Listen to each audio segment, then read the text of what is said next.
العالمين والصلاة والسلام على سيد المرسلين وخاتم النبيين وعلى آله وأصحابه أجمعين أما بعد فأعوذ بالله من الشيطان الرجيم بسم الله الرحمن الرحيم يا أيها النبي إنا أرسلناك شاهدا ومبشرا ونذيرا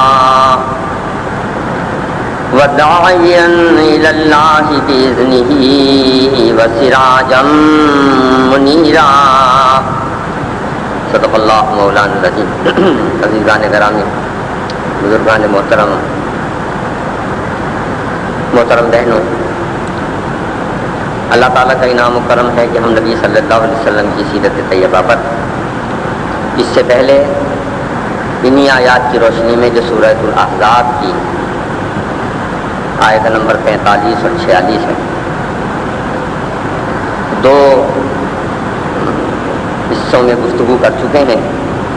ایک حضور کی حیثیت بحیثیت شاہد اور ایک حضور کی حیثیت بحیثیت مبشر، یعنی آپ اللہ کی طرف سے شاہد بنا کے بھیجے گئے، شہادت دینے والے توحید کی، آخرت کی، اللہ کے ہونے کی، اللہ کے سامنے حاضری کی. اور ایک شہادت وہ ہے آپ کی جو اس دنیا میں ہے، جو اس بات کی شہادت ہے کہ بھلائی اور خیر کا راستہ اللہ کا مقرر کیا ہوا راستہ ہی ہے. اور اس راستے کی خصوصیت یہ ہے کہ لا یکلف اللہ نفسا الا وسعہا، یہ کسی کی وسعت ظرف سے زائد نہیں ہے، قوت برداشت سے باہر نہیں ہے. اس میں کوئی بات ایسی نہیں ہے جو کسی عہد میں، کسی زمانے میں، یا کسی حال میں، یا کسی احوال میں تو یہ کہہ سکے کہ یہ میرے برداشت سے باہر ہے، یا میرے علاقے کے مطابق نہیں ہے، یا میرا ماحول جو ہے اس کے میں چل نہیں سکتا. ظاہر ہے کہ آپ اس کا نمونہ بھی ہیں اور اس نمونے کے مطابق لوگوں کو تیار کر کے بھی گئے ہیں. اور دوسری شہادت یہ ہے کہ وہ قیامت کے دن شاہد ہیں.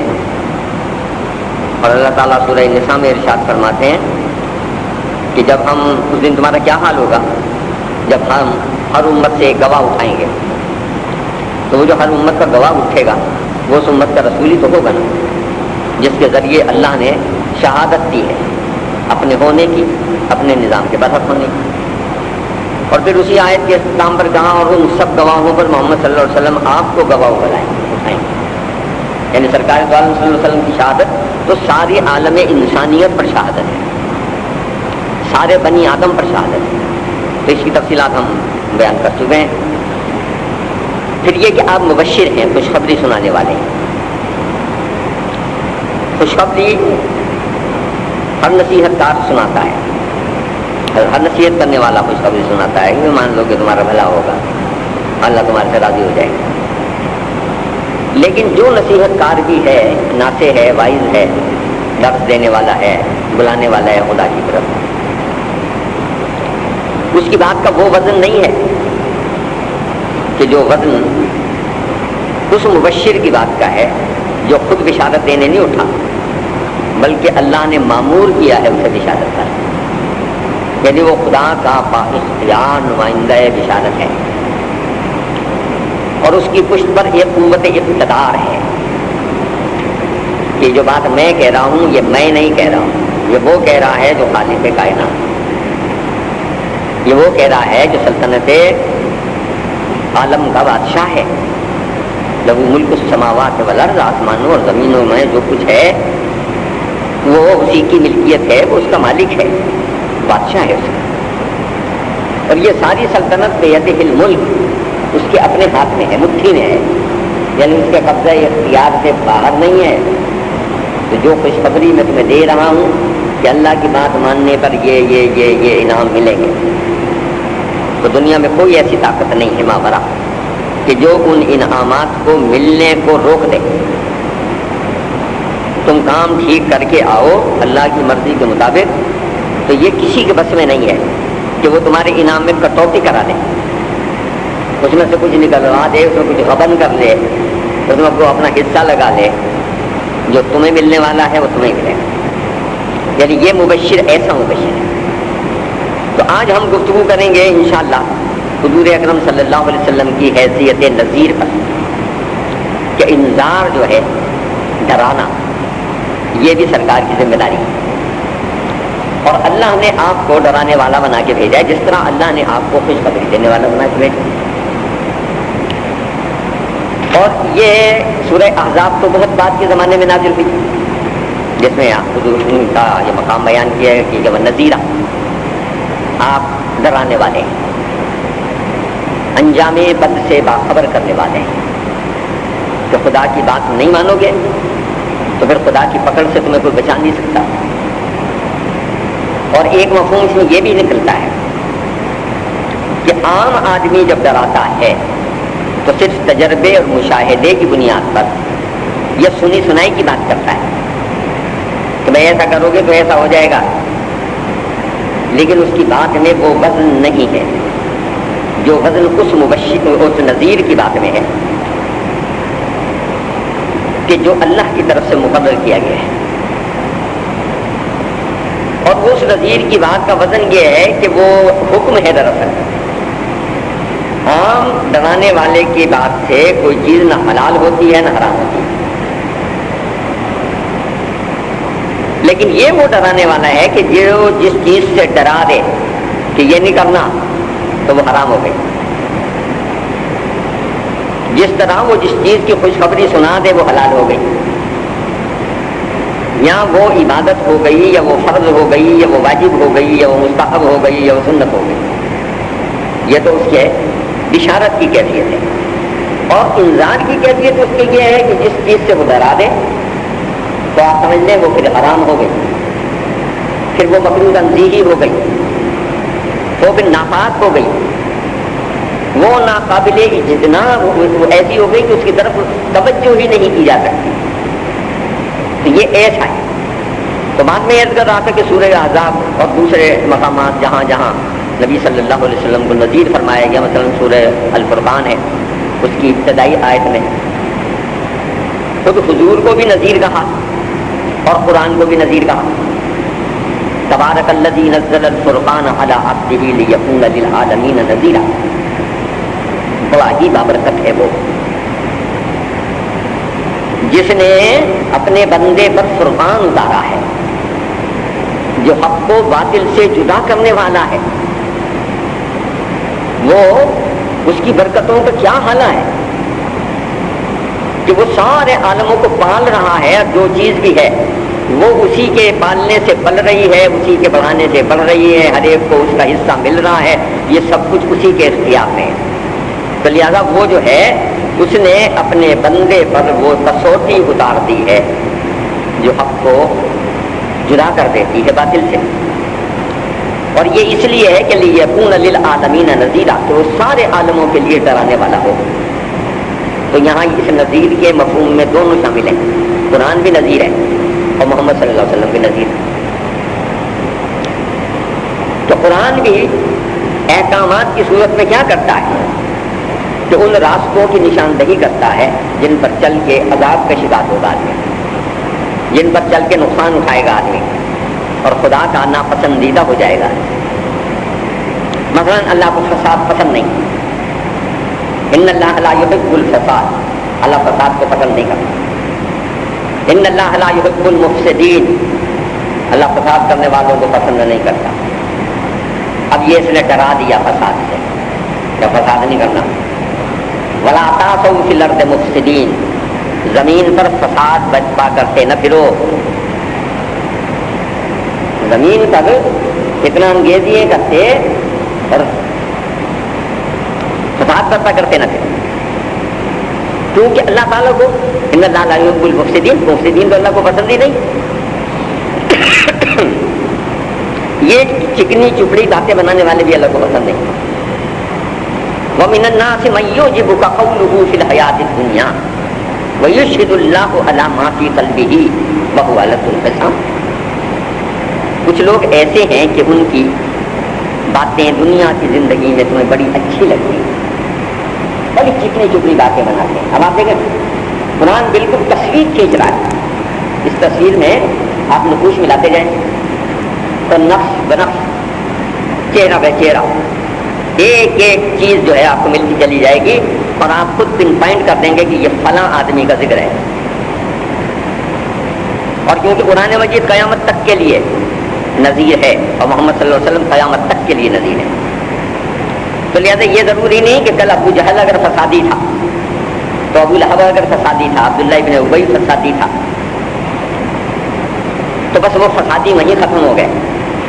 اس طرز عمل کو جو آگے بڑھائے گا وہ اس تصویر میں فٹ ہو جائے گا. فریم میں ماضی کی تصویر نکال دی جائے گی، حال کی تصویر لگا دی جائے گی. اب یہ ایک آدمی کا ذکر کر رہا ہے قرآن، کیسا ہے؟ مفسرین نے ٹھیک ہے اس آدمی کی نشاندہی کر دی کہ جناب اس کی شان نزول یہ ہے، لیکن شان نزول کا مطلب یہ نہیں کہ بس وہاں وہ ختم ہو گئی. شان نزول تو یہ بتانے کے لیے ہوتی ہے کہ یہ آیت جب اتری تو اس وقت کیا ہو رہا تھا، کون کیا کر رہا ہے. تو کیونکہ یہ ہدایت نامہ ہے قیامت تک کے لیے، محمد صلی اللہ علیہ وسلم ہادی ہیں قیامت تک کے لیے، تو لہٰذا اس کی ہدایت کا دائرہ تو لامحدود ہے. تو اس نے کہا، یہ سورۃ البقرہ کی آیت ہے جو میں نے پڑھی ہے کہ وَمِنَ النَّاسِ مَن يَلْزَمُكَ قَوْلُهُ فِي الْحَيَاةِ الدُّنْيَا، لوگوں میں سے وہ بھی ایک آدمی ہے جس کی باتیں دنیاوی زندگی میں تمہیں بڑی اچھی لگتی ہیں، اور نہ صرف یہ کہ وہ باتیں بڑی چکنی چپڑی بناتا ہے بلکہ بار بار کہتا ہے جی اللہ گواہ میں بالکل سچا ہوں، اور میں نے تو یہ نیک کام کیا، اور میں تو وہ نیک کام کیا، اور میں تو ایسا ہوں اور میں تو ویسا ہوں، اور میں تمہارا بھائی بڑا وجیتا ہوں. اللہ کہتا وَهُوَ أَلَدُّ الْخِصَامِ، یہ سخت جھگڑالو آدمی ہے، جتنی چاہے قسمیں اٹھائے، جیسی چاہے باتیں بنائے، جتنا چاہے تمہیں اپنی وفاداریوں کا یقین دلائے، اس کی بات میں نہیں آنا. کیوں نہیں آنا؟ قرآن بے دلیل بات نہیں کرتا اور محمد صلی اللہ علیہ وسلم بے دلیل بات نہیں کرتے. یہ ہمارے مذہبی پیشواؤں کی طرح ڈنڈے کی بات نہیں کرتے، نہ نعرے کی بات کرتے ہیں، عقل سے اپیل کی بات کرتے ہیں. اگر فائدہ سمجھاتے ہیں تو تمہارا فائدہ سامنے رکھتے ہیں، نقصان کی بات کرتے ہیں تمہارا نقصان سامنے رکھتے ہیں. فیصلہ تم نے کرنا ہے کہ انعام لوگے کہ سزا پاؤ، چلو خود فیصلہ کرو. اگر اللہ اور اس کے رسول کو منظور یہ ہوتا کہ زبردستی ہم ایک کام کرا لیں تو اللہ سے بڑھ کے زبردستی کرنے والا تو کوئی نہیں. وہ تو شدید العقاب اور شدید العذاب ہے. اور حال اس کی قدرتوں کا یہ ہے کہ لہو اسلم من فی السماوات والارض طوعا وکرہا، چار و ناچار سارے آسمان و زمین اس کے سامنے فرما بردار ہیں. فرما برداری کرنا چاہے تو بھی، اور اگر ان میں کوئی بغاوت کرنا چاہے تو بغاوت کر بھی نہیں سکتا. اتنے مطیع فرمان ہیں یہ اب اللہ کے. تو لہذا اب اس تصویر میں دیکھیں، یہ قسمیں کھانے والا ہے. اب اس کا کیریکٹر بیان ہو رہا ہے کہ وَهُوَ لَدُّ الْخِصَامِ وَإِذَا تَوَلَّىٰ سَعَىٰ فِي الْأَرْضِ لِيُفْسِدَ فِيهَا وَيُهْلِكَ الْحَرْثَ وَالنَّسْلَ. یہ جب باتیں بنا کے پھرتا ہے تو پھر کیا کرتا ہے؟ تقریریں تو بڑی لچھے دار کی، دل موہ لیے ساروں کے، سب کو اپنا ہم نوا بنا لیا کیونکہ چرب زبان بہت ہے. لیکن قرآن دعوت دے رہا ہے کہ ذرا اس کے کیریکٹر پر نظر کرو کہ یہ کر کیا رہا ہے. یہ جو منصوبے بنا رہا ہے وہ کھیتیوں کو جلانے کے اور نسلوں کو برباد کرنے کے ہیں. اس سے پہچان ہو کہ اس کا عمل کیا ہے، یہ کہتا کیا ہے. یعنی قول و فعل کا تضاد دیکھو گے. زبان سے کہے گا میں تمہارا بڑا بھائی ہوں، جو کام کا سر انجام دے گا وہ کام یہ ہوں گے کہ جو بربادی کے کام، زمین پر فساد کے کام، فتنے کے کام، دلوں کو توڑنے کے کام، ایک دوسرے کو لڑانے کے کام، ایک دوسرے کے خلاف سرکشی کے کام. تو قرآن نے یہی بس نہیں کی، آگے کی بھی ایک علامت بیان کر دی. اور وہ علامت بیان کی کہ وَإِذَا قِيلَ لَهُ اتَّقِ اللَّهَ، اور جب کبھی اسے یہ کہا جاتا ہے اللہ سے ڈر، یہ تو کیا کر رہا ہے؟ تیری سمجھ میں نہیں آ رہا کہ ساری قوم تم نے برداشت کر دی، ساری ملت کو دھوکہ لگا دیا، ساری دنیا کو عذاب میں مبتلا کر دیا، عزت نفس باقی نہیں چھوڑی، غیرت و حمیت کوئی کھانا نہیں چھوڑا. تو اللہ سے ڈر نہیں لگتا، اللہ کے پاس نہیں جاتا. کسی بھلے آدمی کو جس کا ضمیر زندہ ہو، آپ اسے اگر ٹوک دیں برائی پر تو وہ تھوڑی دیر ہی کے لیے صحیح جھجک جاتا ہے، چند لمحے کے لیے صحیح اٹھتے ہوئے قدم برائی کی طرف رک جاتے ہیں۔ لیکن یہ اتنا بدبخت ہے، یہ اپنی چودراہٹ کے زام میں مبتلا، اپنی بڑائی کا جھنڈا اٹھائے ہوئے اور اپنی سرداری کے لیے اپنی عاقبت کو داؤ پر لگائی تو وَإِذَا قِيلَ لَهُ اتَّقِ اللَّهَ فَأَخَذَتْهُ الْعِزَّةُ بِالْإِثْمِ، تو وہ اس کو انانیت کا گھمنڈ ہے وہ گناہ پر جما دیتا ہے، بجائے اس کے کہ اپنی اصلاح کر لے، اصلاح نہیں کرتا بلکہ بدماشی میں اور پکا ہو جاتا ہے، شیطانی میں اور پکا ہو جاتا ہے، جو کچھ کر رہا ہے اس میں اور پکا ہو جاتا ہے۔ اس بات کو سورہ لقمان میں کہا کہ فی اذنیہ وقرا، ان کی کیفیت ایسی ہے جیسے ان کے کانوں میں ڈانٹیں ٹھک گئی ہیں، بھلی بات ان کے کان میں اترتی نہیں،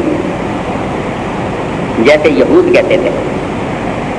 اور اس بات کو سورہ بقرہ ہی میں بیان کیا ہے، جو کہتے تھے تم جتنی چاہے ہمیں نصیحت کرو، جیسے چاہے ہمیں قرآن سناؤ، جو کچھ چاہے اللہ میں یاد دلاؤ، ہمارے دلوں جو ہیں وہ غلاف پوش ہیں، ان پر کوئی اثر نہیں ہوگا۔ تو اللہ نے کہا یہ غلاف پوش نہیں ہے، بلکہ خدا نے تمہارے دلوں پہ ٹھپے لگا دیے، بھلائی کے قبول کرنے کے لیے تم مہر زدہ ہو گئے۔ ختم اللہ علی قلوبہم وعلی سمعہم وعلی ابصارہم غشاوہ، تمہارے تو کانوں پر موریں ہو گئی ہیں، تمہاری تو آنکھوں پر پردے ڈال دیے گئے ہیں، بھلائی کی بات تمہیں نظر نہیں آتی۔ فَهُوَ حَسْبُهُ جَهَنَّمُ، ایسے آدمی کے لیے جہنمی کا۔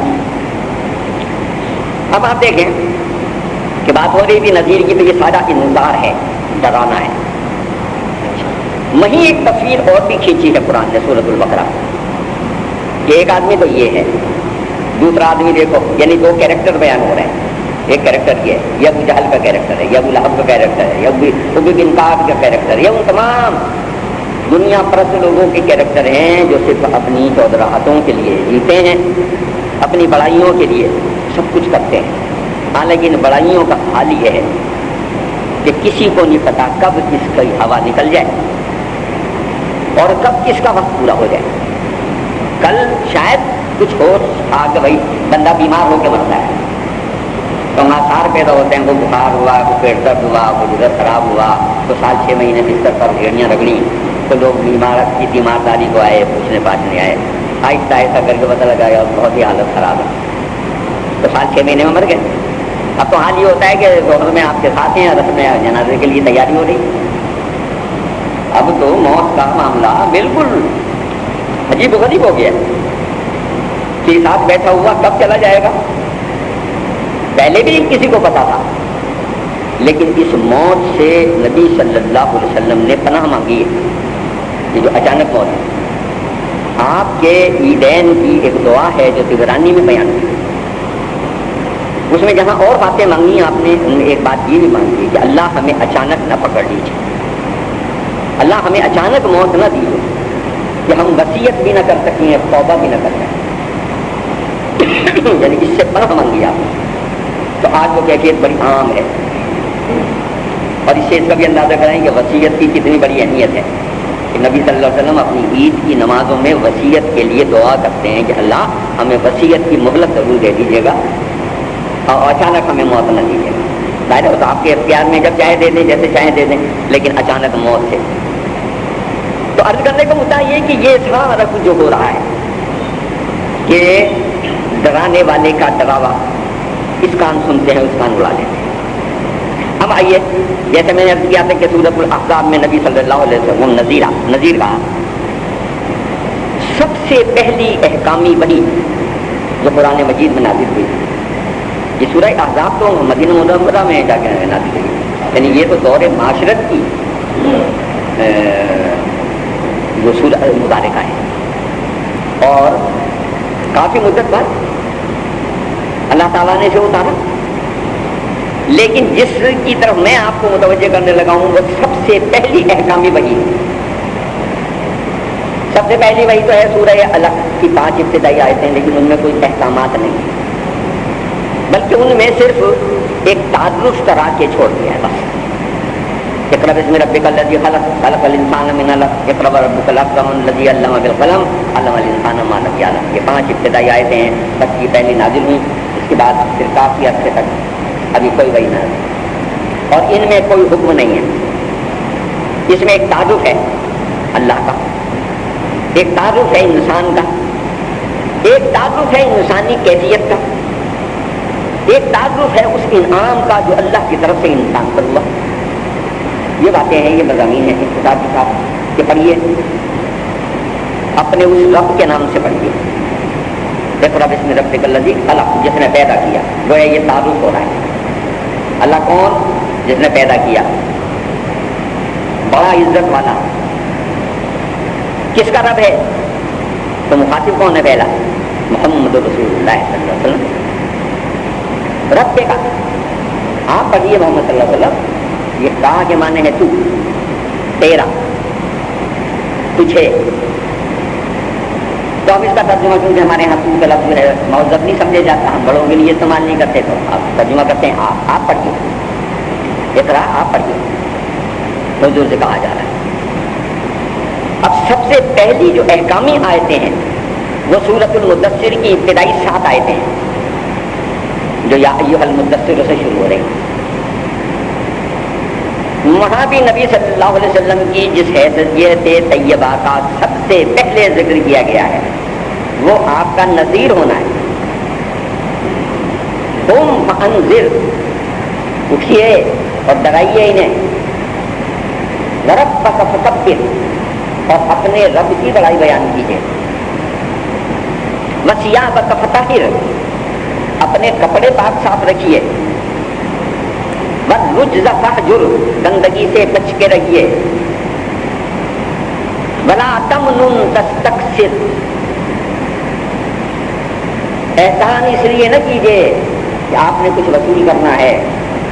آپ بہت بڑا احسان نسل انسانی پر کرنے والے ہیں اور کر رہے ہیں، لیکن اس کا مطلب یہ نہیں ہے کہ آپ نے ان سے کچھ لینا ہے. آپ کو للہ فی اللہ ایک کام کے لیے اللہ کی طرف سے مقرر کیے گئے. آپ نمائندے ہیں اللہ کے. اور لا اجر الا علی رب العالمین، آپ کا کوئی اجر ان کے ذمے نہیں، وہ سب اللہ رب العالمین کے ذمے. اور ان بیچاروں کے بعد دینے کو ہے کیا؟ نبی صلی اللہ علیہ وسلم نے ارشاد فرمایا اللہ کی نظر میں اگر ساری کائنات کی حیثیت ایک مچھر کے پر کے برابر کی ہوتی تو اللہ اس میں سے کسی کافر کو یہ بھوک بھی نہ دے. یعنی یہ اتنی بے حقیقت سے ہے دنیا جس پر اترائے ہوئے ہیں، جس پر بھولے ہوئے ہیں، جس سے اللہ سے بھولے ہوئے ہیں.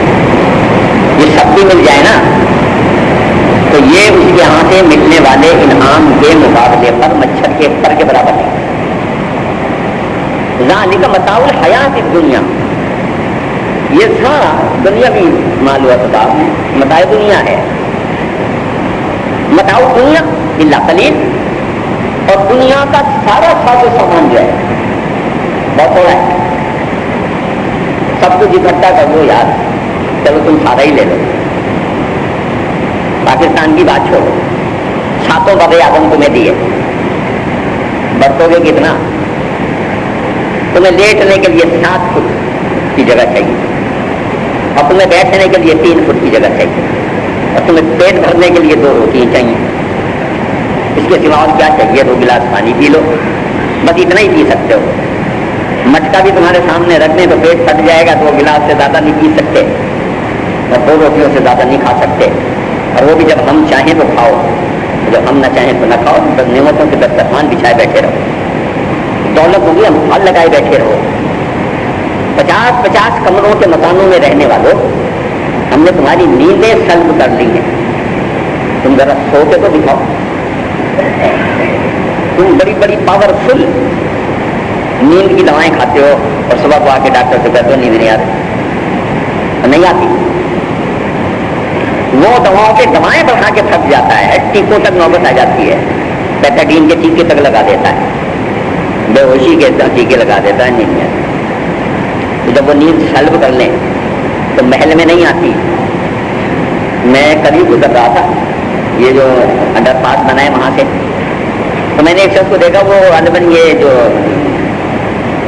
ردی کاغذ چنتے پھرتے ہیں، بڑے پھٹے پرانے سے کپڑے اس نے پہن رکھے، مجھے چلتے پھرتے چھوٹی چھوٹی چیزیں نظر آتی ہیں، بہت باریک بینی سے دیکھتا ہوں، بہت ان کو سوچتا ہوں، اور میں جو بھی بولتا ہوں ان میں اکثریت ان میرے مشاہدات اور تجربات کی جو یہ سڑکوں پر چلتے پھرتے میں نظر آتے ہیں۔ یہ ہماری بدقسمتی ہے نا، وہ نظر ڈالتے ہی نہیں۔ تو میں اسے دیکھا، وہ اپنا وہ جو تھیلا تھا جس میں وہ کوئی رسی وسی چن کے لایا ہوگا، وہ اندر پاس کے نیچے ایک تھوڑا سا ایک طرف وہ کوئی باکسا ہے، اس پر رکھا ہوا اور اسے سب رکھا ہوا، سو رہا۔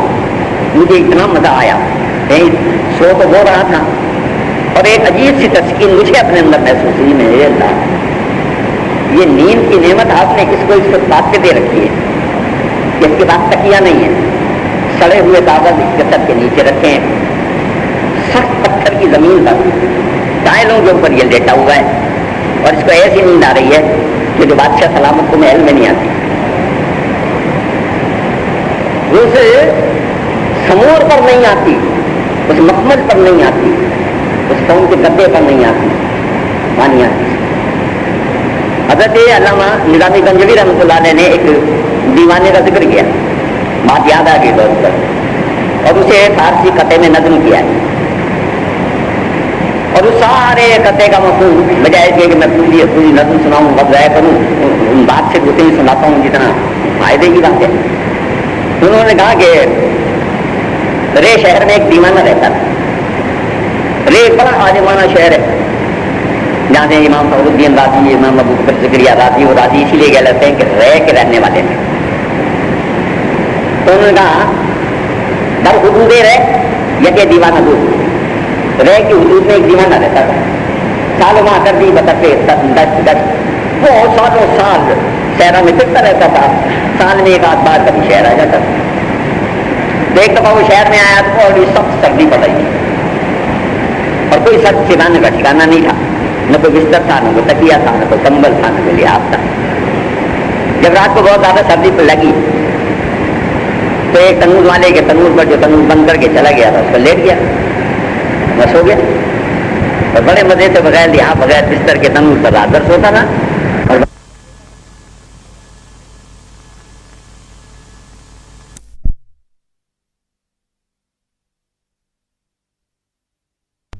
اور اللہ وہ چیز اسے دے دیتا ہے جو اس کی قدر کرتا ہے۔ قرآن مجید میں دو مقام پر اس کی نشاندہی کی گئی، ایک سورہ محمد صلی اللہ علیہ وسلم اور ایک سورہ توبہ، اور دونوں جہاد کی صورتیں ہیں۔ میں بتا جہاد اور قتال کی صورتیں ہیں دونوں، بلکہ سورہ محمد کا ایک نام سورہ ملاحم بھی ہے، اور ملاحم کے معنی ہے خوب کچھ تو خون کرنا، تو کیونکہ وہ جہاد کی صورت ہے۔ سورہ توبہ تو ظاہر ہے کفر اور شرک سے مکمل بریت کے اظہار کی صورت اور جہاد کی صورت، وہ صورت جس میں کہا ان اللہ اشترى من المؤمنین انفسهم واموالهم بان لهم الجنہ یقاتلون فی سبیل اللہ فیقتلون ویقتلون، اللہ نے سودا کر دیا ہے، خرید لیا ہے اہل ایمان کو ان سے۔ کیا دیا ہے اللہ نے؟ جنت، یہ کوٹھی ووٹھی دے کے نہیں خریدا، اقتصادی خوشحالی دے کے بھی نہیں خریدا، مال و دولت دے کے بھی نہیں خریدا، اللہ کہتا بیان لہم الجنہ، ہم نے انہیں جنت کے جانے کا خریدا۔ یقاتلون فی سبیل اللہ، اور اللہ کے راستے میں لڑتے ہیں، فیقتلون ویقتلون، مارے بھی جاتے ہیں مرتے بھی، مارتے بھی ہیں مرتے بھی، جو جنگ کا نتیجہ وہ تو عرض کرنے ہوتا ہے۔ یہ دونوں صورتیں جہاد، ان دونوں میں ہدایت دی گئی ہے۔ اگر تم نے اللہ کی بات نہ مانی اور اللہ کے احکامات سے روگردانی کی تو یستبدل قوما غیرکم، اللہ تمہاری جگہ کوئی اور دوسری قوم لے آئے گا۔ اللہ یہ ٹھوس دے رہا ہے، قلب مطہر پاک محمد رسول اللہ صلی اللہ علیہ وسلم پر یہ آیت نازل ہوئی، صحابہ کے سامنے اتری تو پہلے مخاطب کون ہے اس کے؟ میں اور آپ نہیں، تو بہت بات میں یہ دھمکی سب سے پہلے سمجھ لیں آپ ان مخاطبین اولین کو ہے جو صحابہ اکرام رضوان اللہ تعالیٰ علیہ مجمعین ہیں، جو اہل بیت اطہار ہیں، کہ قرآن کا حق ادا کرو گے تو عزت پاؤ گے، اور اگر اس کا حق ادا نہیں کرو گے تو اللہ تمہاری جگہ دوسری قوم لے آئے گا۔ اور سورہ محمد میں اس سے بھی آگے بڑھ کے اس دھمکی میں ایک اور اضافہ کر دیا اور کہہ دیا کہ لا امثال لکم، وہ تم جیسے نہیں ہوں گے اگر اللہ تمہاری جگہ بدل کے دوسری قوم لایا تو مسلمان وہ ہوگی، محافظ قرآن وہ ہوگی، نسل انسانی کی امامت کا جھنڈا اس کے ہاتھ میں ہوگا، اور وہ تمہارے جیسی نہیں ہوگی، وہ قرآن کا حق ادا کرنے والی ہے۔ اور تاریخ کے آئینے میں بھی دیکھنا چاہیں تو یہ ایسا ہی ہوتا رہا ہے۔ صحابہ کی دوسری نسل نے جب قرآن کو چھوڑا ہے تو اللہ نے انہیں نہیں چھوڑا سزا دینے سے۔ 16 لاکھ مسلمانوں کا قتل عام بغداد میں ہوا ہے عباسی خلافت کے زمانے میں، مستعصم باللہ کے زمانے میں 16 لاکھ مسلمان قتل ہوا ہے جب چنگیز خان کا حملہ ہوا۔ تو وہ حکمران تو وہ تھے جنہیں صحابہ سے نسلی رشتہ بھی حاصل تھا، لیکن جب انہیں چھوڑا تو اللہ نے قطر کو ہی چھوڑی۔ اور پھر یستبدل قوما غیرکم، دوسری قوم سے اللہ نے بدلا کہ اسی چنگیز خان کے پوتے غزن خان کو مسلمان کر کے اسلام کا جھنڈا اس کے ہاتھ میں دے دیا۔ پھر یہ سارے منگول جن کے ذریعے آپ سمجھ لیجیے کہ فرغانہ سے لے کے اور دلی تک آپ نے حکمرانی کی، اور آپ نے کہتے ہیں مغل امپائر، یہ اسی چنگیز خان کی اولاد ہے، وہ نہیں۔ تو اللہ 700 برس تک اس قوم سے پھر کام لیتا رہا جو مسلمانوں کا قتل عام کرنے گئی تھی بغداد، اور اینٹ سے اینٹ بجا کے آئی تھی سارے عالم اسلام سے۔ تو یہ تبدیل قومن غیرکم، اس سے ڈرو، یہ بھی قرآن کا انذار ہے، یہ قرآن کا ڈرانا ہے کہ ڈرو اس وقت سے کہ جب اللہ تمہارے ہاتھ سے نسل انسانی کی امامت کا جھنڈا دے دے۔ اے پاکستان والوں، سعودی عرب والوں، مصر والوں، ایران والوں، یمن والوں، سعودی جو بھی کچھ ہو، ساری ملت اسلامیہ خاطب سب، اگر تم نے اللہ کی بات نہ مانی تو اللہ کے لیے کوئی مشکل کام نہیں ہے۔ جس تیز رفتاری کے ساتھ دین یورپ میں پھیل رہا ہے اس کا وہ تصور ہی نہیں کر سکتے، وہ تو ڈرتے ہی اسی بات سے ہیں کہ یہ ہو کیا گیا۔ آج ہی کی تازہ خبر ہے، انہیں آئے قرآن انہوں نے چھاپ کے بھیج دیا، انہوں نے ساری جہاد کی آیتیں نکالتے ہیں۔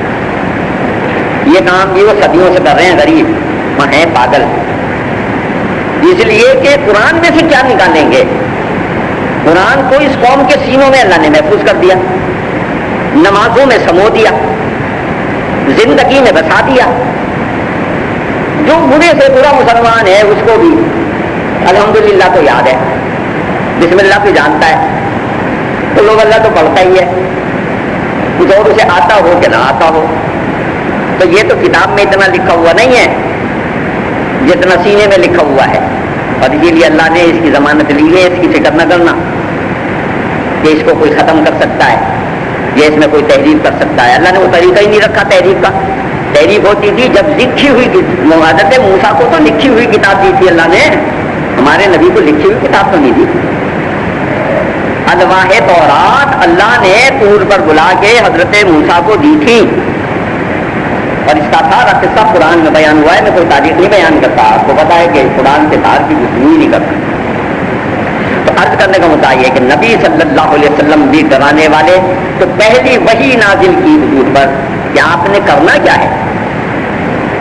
آپ نے پہلا کام یہ کرنا ہے کہ یہ جو گوشہ گیری اختیار کی ہے، حرا کی خلوت میں آ کے رہتے ہیں، یہاں سے اٹھیے۔ خطاب کے یا ایھا المدثر کے بعد آیت کا پہلا لفظ ہے قم، اٹھیے۔ یہ کام سے ہے، اقامہ کا لفظ آپ کو اردو میں بھی بولتے ہیں، اقامت کا لفظ بھی اردو میں بولتے ہیں، قیام کا لفظ بھی اردو میں بولتے ہیں، قائم کا لفظ بھی اردو میں بولتے ہیں، یہ سارے اسی مادے سے۔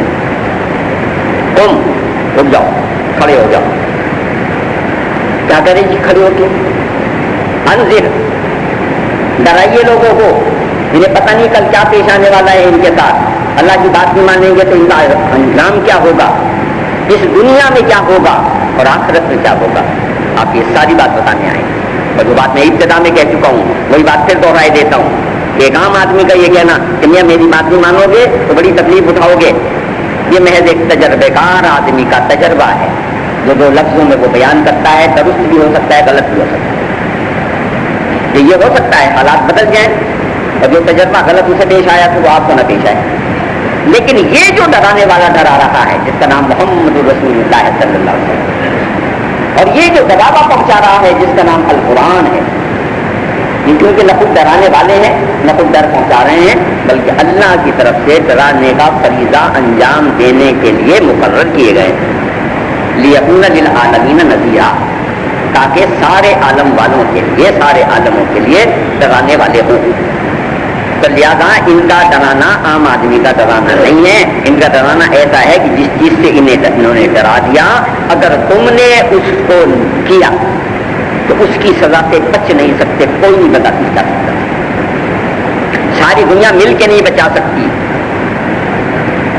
اسی سورہ مدثر میں یہ بات بھی بتا دی گئی ہے، اس پر پہلے کئی بار گفتگو ہو چکی، پھر یاد دلا دوں کہ وما تنفعهم شفاعۃ الشافعین، اس دن ہاتھ مل مل کے کہیں گے کہ جب وہ قیامت آ گئی تو پھر کوئی سفارش کرنے والا ہماری سفارش میں ہمارے کام نہ آیا، پھر کوئی بچانے والا ہمیں بچانے کے لیے نہیں آیا۔ جب اللہ کی پکڑ میں آتے ہیں تو کسی قوم کو کوئی بچانے والا اس دنیا میں بھی نہیں ملتا، اس دنیا میں بھی نہیں ملتا، وہاں تو ملے ہی گا نہیں، اس لیے کہ اس دن تو الامر یومئذ للہ، آج حکم صرف اللہ کا ہے اور کسی کا کوئی حکم نہیں، فیصلہ اس دن صرف اللہ کے ہاتھ میں ہے، کسی کے ہاتھ میں نہیں۔ لیکن یہ دنیا جہاں دارالاسباب کی ہے، آپ دیکھتے ہیں کچھ اور حکم دینے والے بھی نظر آ رہے ہیں، اگرچہ یہ کٹ پتلیاں ہیں، ان کے پیچھے ڈوریاں کسی اور کے ہاتھ میں ہیں اور سب کی ڈوریاں اللہ کے ہاتھ میں ہیں۔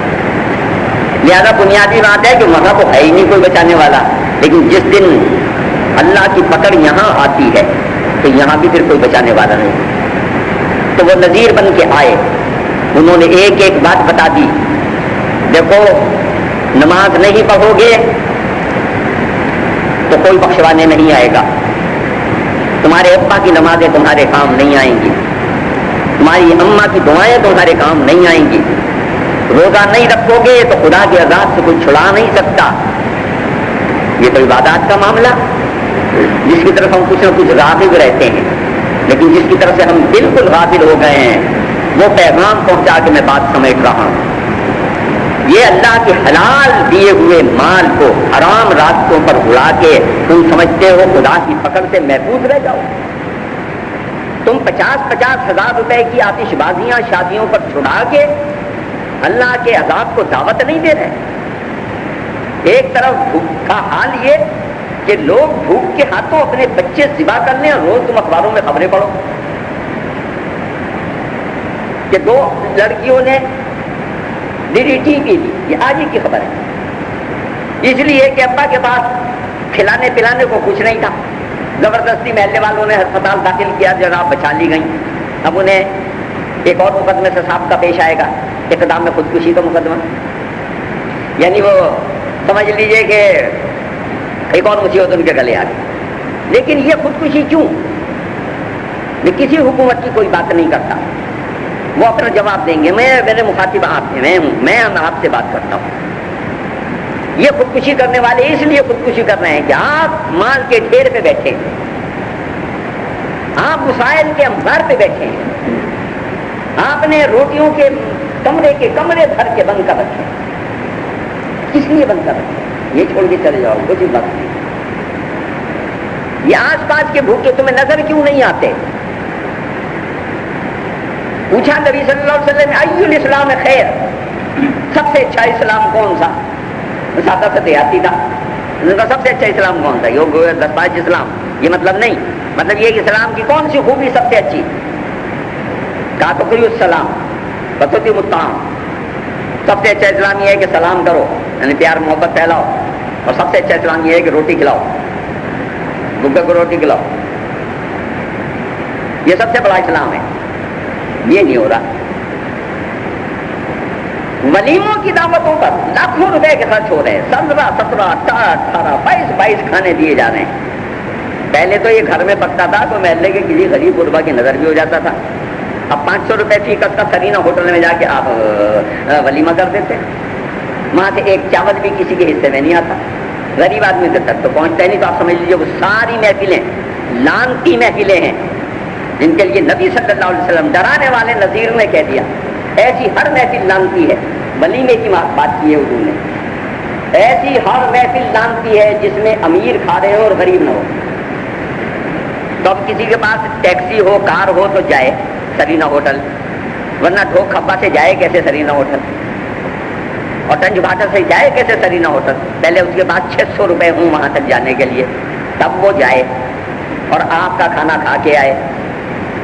تو سارا سیٹ اپ تبدیل ہو گیا، معاشرت کی پوری زندگی تبدیل ہو گئی۔ تو سرکار صرف اسی سے ڈرانے نہیں آئے تھے کہ نماز نہیں پڑھو گے تو اللہ سزا دے گا، اس سے بھی ڈرانے آئے تھے کہ اللہ کے دیے ہوئے مال پر سانپ بن کے بیٹھو گے تو اللہ تمہیں چھوڑے گا نہیں، اور غریبوں کو غریبوں کا حق نہیں دو گے تو پھر اللہ تمہیں چھوڑے گا نہیں۔ تو یہ ساری معاشرتی زندگی، ساری عباداتی زندگی، ساری معاملاتی زندگی، ساری اخلاق و آداب کی زندگی نبی صلی اللہ علیہ وسلم سب کے لیے نذیر ہیں اور سب کے لیے نذیر ہیں، یعنی ڈرانے والے بھی ہیں اور نمونہ عمل بھی ہیں۔ تو اللہ تعالیٰ ہمیں عمل کی توفیق عطا فرمائے۔ وآخر دعوانا الحمدللہ رب العالمین۔